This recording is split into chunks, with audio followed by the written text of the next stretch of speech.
This is going to be a quick husbandry video for my Grammostola Pulchra, or Brazilian Black.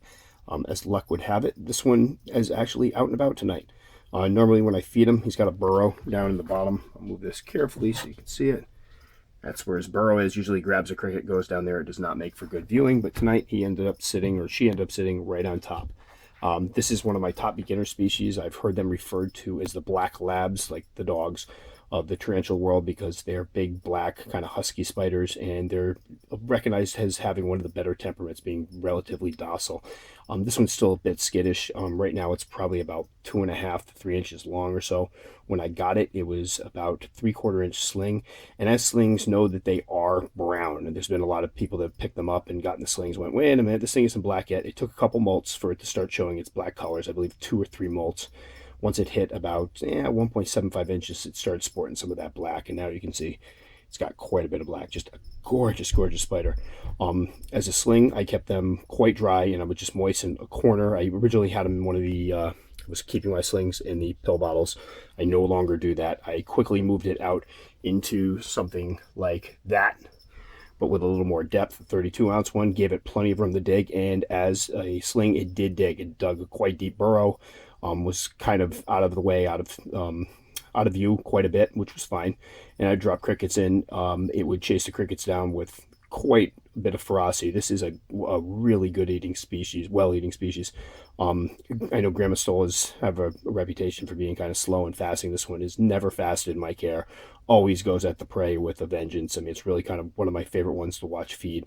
I dropped this thing in, it was scrambled up and grabbed it in about 2 seconds flat. So a really good eating species. Medium growth, I would say. It puts on a decent amount of size. It molts regularly. I still have a hard time saying that. And puts on a decent amount of size with each molt.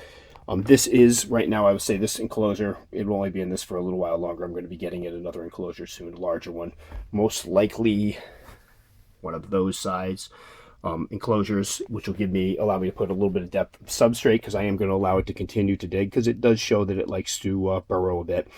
As adults, I've read that they most likely will just sit right out in the open. You give them a hide, a food bowl, and that's it. The substrate for now is dry. I'll sometimes allow this to run over a little bit, but for the most part, it seems to do fine in the dry substrate. I haven't had any issues with it. It's molting fine.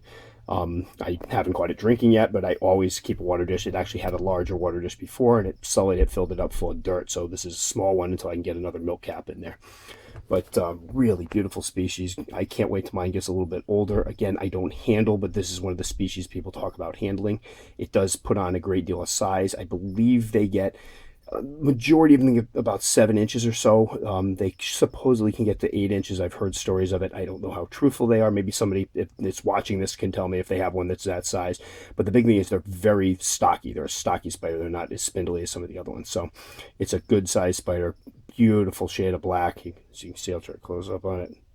Not irritated. Just a gorgeous spider, and easily one of the top 5 best beginner species. The only drawback to these guys is they can be a little expensive. They're tough to come by. Apparently a little difficult to breed, although I've seen some people on the boards that have obviously bred them before. Slings usually go for a little bit more than the other Grammostola species. I think this one I ended up paying about 65 bucks for, which was decent at the time. But if you search around, I'm sure you can find them cheaper. But they are slow-growing species.